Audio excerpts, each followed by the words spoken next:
ଚାଉଳ ନାହିଁ, ମୁଗ ନାହିଁ, ସବୁ ସିଝିଗଲାନି। ଏବେ ନଡ଼ିଆ କୁଡ଼ା ପକାଉଛି। ଦେଖନ୍ତୁ ମା ପକାଉଛନ୍ତି। ଦେଖନ୍ତୁ ମାନେ ସବୁ ନଡ଼ିଆ ପକେଇ ଦିଆହବ। ଦେଖନ୍ତୁ କେମିତିକା ନଡ଼ିଆ ପକେଇଲାକୁ କେମିତିକା ଦେଖନ୍ତୁ ଭାସୁଛି ଉପରେ। ଦେଖନ୍ତୁ ଟିକେ ଫୁଟୁଛି। ଦେଖନ୍ତୁ କେମିତିକା ଫୁଟୁଛି। ଦେଖନ୍ତୁ ହାଇ ସାଙ୍ଗମାନେ, ଦେଖନ୍ତୁ ଆମ ଘରେ ନୂଆ ଜିନିଷ ତିଆରି ହେଉଛି। ଆପଣମାନଙ୍କୁ ମୁଁ ଦେଖେଇବି କେମିତିକା ତିଆରି ହେଉଛି। ଚାଲନ୍ତୁ ଦେଖିବା ପାଇଁ ଯିବା।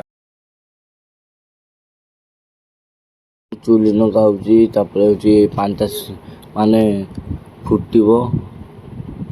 ଦେଖନ୍ତୁ ଚୁଲି ବି ଲାଗିଗଲାନି। ପାଣିଟା ଟିକେ ମାନେ ଇଏ ହବ। ଦେଖନ୍ତୁ ଏପଟେ ହେଉଛି ଚାଉଳ ଆଉ ମୁଗ କି ମାନେ ମିଶିକି ରଖାଯାଇଛି ଧୋଇ ଧୁଆକି। ଦେଖନ୍ତୁ ଏବେ ଧାରା ପାଣି ଗରମ ହେଇଗଲାନି। ଏବେ ସେ ଚାଉଳ ଆଉ ମୁଗ ଧାରା ଗଲା। ଦେଖନ୍ତୁ ଏବେ ମାନେ ଟିକେ ପୋଛିକି ମାନେ ଆଉ ଟିକେ ପକାଗଲା। ଦେଖନ୍ତୁ କେମିତିକା ମୁଗ ଗୁଡ଼ାକ ଭାସୁଛି ଆଉ ସେପଟେ ଚୁଲି ଜଳୁଛି। ଦେଖନ୍ତୁ କେମିତିକା ମୁଗ ମାନେ କେମିତିକା ହେଉଛନ୍ତି, ମାନେ ପାଖକୁ ବି ଯାଉନାହାନ୍ତି। ଦେଖନ୍ତୁ କେମିତିକା ଫୁଟୁଛୁ, ମାନେ ଫୁଟ ଆସିବ। ସେପଟେ ମା ହେଉଛି ଆଳୁ ଯୋଗାଉଛନ୍ତି। ଦେଖନ୍ତୁ ଆଳୁ ବି ପକାଇବା, କାହିଁକିନା ସିଝିକି ଖାଇବାକୁ ପଡ଼ିବ ସେଟା ବି। ଦେଖନ୍ତୁ ମାନେ ଦେଖନ୍ତୁ ଆଳୁ ଏଟା।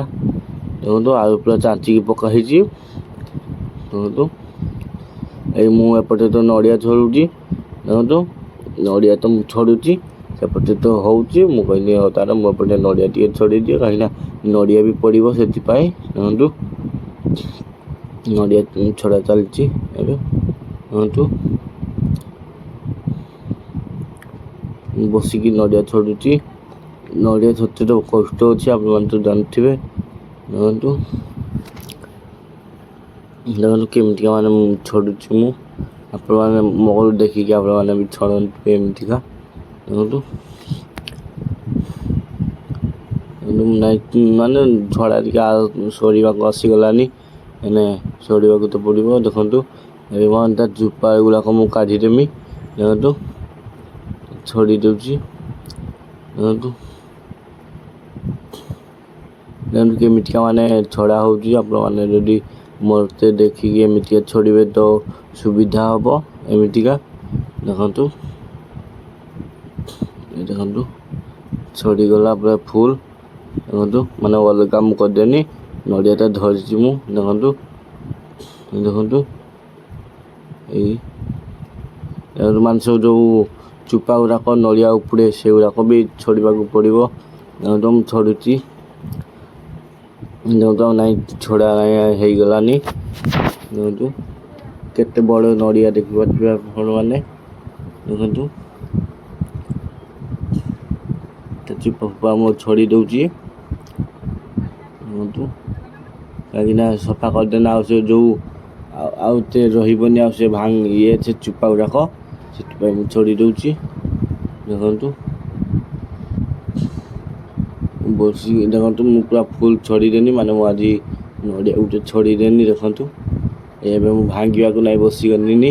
ସେପଟେ ତ ତାର ମୁଗ ଆଉ ଚାଉଳ ଆଉ ହେଉଛି, ମୁଁ ଏପଟେ ଭାଙ୍ଗିବାକୁ ବସିଗଲିନି। ଦେଖନ୍ତୁ କେମିତିକା ଭଙ୍ଗା ହେଉଛି। ଦେଖନ୍ତୁ ନାଇଁ ଟିକେ ଟିକେ ଫାଟିଗଲାନି। ତାପରେ ପାଣି ବୋହିବ। ଦେଖନ୍ତୁ ପାଣି ବୋହିବ। ଦେଖନ୍ତୁ ପାଣି ବହୁଛି କେମିତିକା। ଦେଖନ୍ତୁ ମାନେ ଚିରିବାକୁ ପଡ଼ିବନି, ହେଲେ ପାଣି କେମିତିକା ବାହାରୁଛି। ଖାଲି ଫଟେଇ ଦେବାକୁ ପାଣି କେମିତିକା ବାହାରୁଛି। ଦେଖନ୍ତୁ ତାଟିଆରେ ପାଣି କାଢ଼ା ହେଉଛି। ଦେଖନ୍ତୁ ଦେଖନ୍ତୁ ଆମର ସେତିକି ପାଣି ବାହାରିଲା। ଏଟା ଟିକେ ଛଡ଼ିଦେବା। ଦେଖନ୍ତୁ ଦେଖନ୍ତୁ ମୁଁ ପୁରା ଦୁଇଟା ନଡ଼ିଆ ପୁରା ଛଡ଼ିଦେଲି। ଦେଖନ୍ତୁ ଦେଖନ୍ତୁ ଏତିକି ପାଣି ବାହାରିଲା। ଦେଖନ୍ତୁ ଏତିକି ପାଣି ବାହାରିଲା। ଦେଖନ୍ତୁ ଏପଟେ ତ ତାଙ୍କର ଫୁଟା ଚାଲିଛି, ଫୁଟୁଛି। ଆଉ ଚାଉଳ ଦେଖନ୍ତୁ ଏପଟେ ନାଇଁ ଫୁଟା ଆସିଗଲାନି, ହେବା ପାଇଁ ଆସିଗଲାନି। ମାନେ ଇଏ ଗୁଡ଼ାକ ବି ହେଇଗଲାନି। ଦେଖୁଛନ୍ତି ମାନେ ମୁଗ ଏକା ବି ଆଉ ହେଇଗଲାନି। ଆଉ ମୁଗ ଏକା ଭାସୁନାହିଁ। ଚାଉଳ ମୁଗ ନାହିଁ ହେଇଗଲାନି। ତା ସହିତ ଯେଉଁ ଇଏ ପଡ଼ିଥିଲା ସେ ଇଏ ବି ନାହିଁ, ସେ ଇଏ ବି ହେଇଗଲାନି।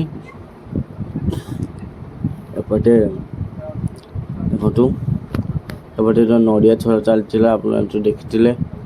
ଦେଖନ୍ତୁ ସେପଟେ ଆଳୁ ବି ହେଇଗଲାନି। ଦେଖନ୍ତୁ ଦେଖନ୍ତୁ ଦେଖନ୍ତୁ ଏବେ ନଡ଼ିଆ ପଡ଼ିବ। ଦେଖନ୍ତୁ ସେ ନଡ଼ିଆ ଛଡ଼ିକି ରଖାଯାଇଥିଲା, ସେ ନଡ଼ିଆ ପଡ଼ିବ। କୁରା ହେଇକି ରଖିଥିଲା। ଦେଖନ୍ତୁ ମା ଏଠି ପକାଉଛନ୍ତି। ଦେଖନ୍ତୁ ଏମିତିକା ମାନେ ପକେଇନି, ସେଟା ଭଲ ନୁହେଁ ହବ। ନଡ଼ିଆଟା ପକେଇବା କଥା, ଚାଉଳ ସିଝା ହେଉଛି ନା, ସେଥିପାଇଁ ନଡ଼ିଆ ପକେଇବା ଦରକାର। ଦେଖନ୍ତୁ ଦେଖନ୍ତୁ ଏଠି ହେଉଛି ମୁଁ ମାନେ ଏଟାକୁ ଚଲି ଦେଉଛି କାହିଁକିନା ସବୁଆଡ଼େ ମିଶିଯିବ, ସେଥିପାଇଁ ଯେଉଁଟା ଆଳୁ କେମିତିକା ହେଉଛି। ଏ ନାଇଁ ଟିକେ ନାଇଁ ଫୁଟ ଆସିଗଲାନି, ଫୁଟ ଆସିଗଲାନି ନାଇଁ। ଦେଖନ୍ତୁ ମୁଁ ନାଇଁ ଏପଟେ ନାଇଁ ଖାଇବା ପାଇଁ ବି ଆସିଗଲିନି। ଦେଖନ୍ତୁ ମୁଁ ଖାଉଛି ଚାଉଳ ସିଝା ହେଉଛି, ଆଳୁ ଚଟୁଣି ମାନେ ଭଲ ଲାଗୁଛି। ଦେଖନ୍ତୁ ଯଦି ଭିଡ଼ିଓଟି ଭଲ ଲାଗିଥିବ ଲାଇକ୍ ସେୟାର କମେଣ୍ଟ କରିକି ନିଶ୍ଚୟ